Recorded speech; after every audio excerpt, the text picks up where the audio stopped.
آج ہم سلطنت عثمانیہ کے ایک بہت ہی اہم موڑ پر بات کر رہے ہیں، سلطان مراد اول کا زمانہ، جب عثمانی اناطولیہ سے یورپ کی طرف بڑھ رہے تھے۔ جی ہمارے پاس جو ذرائع ہیں وہ بتاتے ہیں کہ اورحان غازی کے بعد جب مراد اول آئے تو صورتحال آسان نہیں تھی۔ جی بالکل، وراثت تو ملی ایک پھیلتی ہوئی ریاست کی، لیکن ساتھ ہی چیلنجز بھی تھے۔ اناطولیہ میں بغاوتیں تھیں اور یورپ میں ایک بڑا خطرہ ایک مسیحی اتحاد کا۔ اور مراد اول کی عمر کیا تھی اس وقت؟ وہ کوئی 40 سال کے تھے تقریباً، ایک پختہ عمر، اور وقت بھی ایسا تھا کہ بائزنٹینی سلطنت وہ کمزور ہو رہی تھی، بلکان میں عثمانی آگے بڑھ رہے تھے، اور ایک دلچسپ بات جو ذرائع میں ملتی ہے وہ اورحان غازی کی نصیحت ہے۔ اچھا، کیا نصیحت تھی؟ ایک لمبی نصیحت ہے، حکومت، انصاف، دین کی خدمت، یہ سب تو تھا ہی، لیکن خاص طور پر رعایا سے نرمی، قرآن و سنت پر عمل اور یورپ میں جہاد جاری رکھنے کا کہا تھا۔ گویا ایک پورا نقشہ دے دیا تھا آگے۔ تو مراد نے پہلے اندرونی معاملات دیکھے۔ اناطولیہ میں وہ کرمان قبیلہ تھا نا؟ جی، کرمان وسطی اناطولیہ کی ایک طاقتور ترکمان بیلیک۔ انقرہ کے آس پاس انہوں نے کچھ گڑبڑ شروع کر رکھی تھی۔ مراد نے پہلے انہیں قابو کیا سختی سے، اور پھر یورپ کا رخ کیا۔ ادرنا یعنی ایڈریانوپول، اس کی فتح بہت اہم تھی۔ بہت اہم، اور صرف فتح ہی نہیں، اسے نیا دارالحکومت بنانے کا فیصلہ، یہ بڑا اسٹریٹجک قدم تھا۔ مطلب اب عثمانی طاقت کا مرکز یورپ میں آ رہا تھا۔ ظاہر ہے اسے یورپ میں خلبلی مچی ہوگی۔ بالکل، ادرنا کا جانا، پھر بلغاریہ میں عثمانیوں کا آگے بڑھنا، یہ یورپی طاقتوں کے لیے خطرے کی گھنٹی تھی۔ تو سربیا کے حکمران تھے اسٹیفن اوروش پنجم۔ انہوں نے اور دوسری بلکن ریاستوں نے مل کر پوپ اربن پنجم کی مدد سے ایک بڑا اتحاد بنایا۔ صلیبی اتحاد؟ جی، ایک طرح کا صلیبی اتحاد۔ اس میں ہنگری تھا، بلغاریہ، ولاشیا، بوسنیا سب شامل تھے۔ مقصد واضح تھا، ترکوں کو یورپ سے نکالنا۔ اور فوج کتنی تھی ان کی؟ اندازہ ہے کوئی 60,000 کے قریب، بہت بڑی فوج تھی۔ ہنگری کے بادشاہ لاؤج اول وہ اس کی قیادت کر رہے تھے، اور وہ سیدھا ادرنا کی طرف بڑھے۔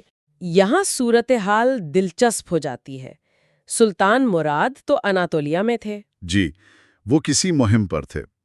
ادرنا کی ذمہ داری تھی لالا شاہین پاشا پر، ان کے سب سے تجربہ کار کمانڈروں میں سے ایک۔ اور لالا شاہین پاشا کے پاس فوج کتنی تھی 60,000 کے مقابلے میں؟ بہت کم۔ ذرائع بتاتے ہیں کہ شاید 10,000 یا زیادہ سے زیادہ 15,000۔ مطلب عددی طور پر کوئی مقابلہ ہی نہیں تھا۔ تو پھر کیا ہوا؟ قلعہ بند ہو گئے ہوں گے؟ نہیں، یہی تو کمال تھا۔ لالا شاہین پاشا بہت ذہین تھے۔ انہوں نے قلعہ بند ہونے کے بجائے ایک بہت ہی غیر روایتی منصوبہ بنایا۔ ادھر صلیبی فوج وہ اپنی تعداد کے نشے میں تھی، ادرنا کے قریب پہنچی، دریائے ماریسا کے کنارے ڈیرے ڈالے، اور یوں سمجھیں فتح سے پہلے ہی جشن شروع کر دیا۔ اچھا، لاپرواہی؟ شدید لاپرواہی۔ ذرائع بتاتے ہیں کہ رات کو کیمپ میں شراب چل رہی تھی، بے فکری تھی۔ وہ سمجھ رہے تھے بس اب ادرنا فتح ہوا ہی چاہتا ہے۔ عثمانیوں کو بہت کمزور سمجھ رہے تھے۔ اور لالا شاہین پاشا نے اسی موقع کا فائدہ اٹھایا؟ بالکل، وہ سمجھ گئے کہ دشمن کی یہی غفلت ان کی طاقت بن سکتی ہے۔ رات کی تاریکی، جب صلیبی فوجی یا تو نشے میں تھے یا گہری نیند سو رہے تھے، لالا شاہین پاشا اپنی چھوٹی سی فوج لے کر شہر سے نکلے اور چاروں طرف سے اللہ اکبر کے نعروں کے ساتھ اچانک حملہ کر دیا۔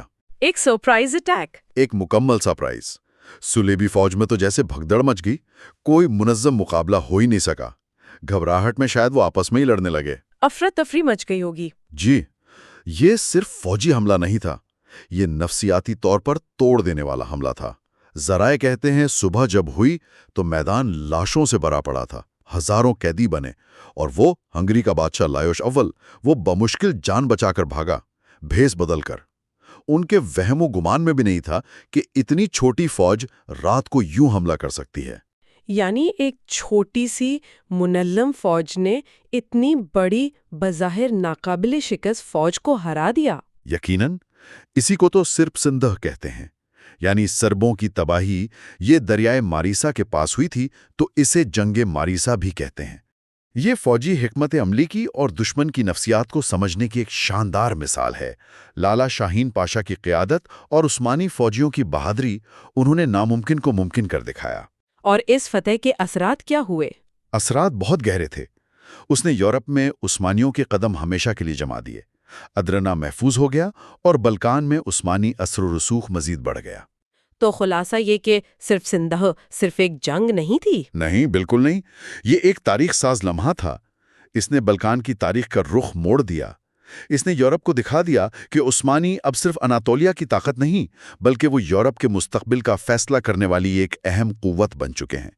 اس نے مشترکہ یورپی مزاحمت کے خیال کو بھی کافی عرصے کے لیے کمزور کر دیا۔ تو آخر میں یہ ہمیں سوچنے پر مجبور کرتا ہے۔ جی بالکل، کہ تاریخ میں ایسا کیوں ہوتا ہے؟ بار بار ہم دیکھتے ہیں کہ ایک چھوٹی، منظم، پرعزم قوت ایک بڑی، بظاہر بہت طاقتور لیکن شاید اندر سے کمزور یا مغرور طاقت کو شکست دے دیتی ہے۔ کیا یہ صرف قیادت اور حکمت عملی ہوتی ہے؟ یا پھر اس میں مخالف کی اپنی کمزوریاں، اس کی حد سے زیادہ خود اعتمادی، اس کی غفلت، ان چیزوں کا بھی کردار ہوتا ہے، شاید برابر کا یا اس سے بھی زیادہ؟ یہ واقعی ایک اہم نقطہ ہے جس پر سامعین یقیناً مزید غور کر سکتے ہیں۔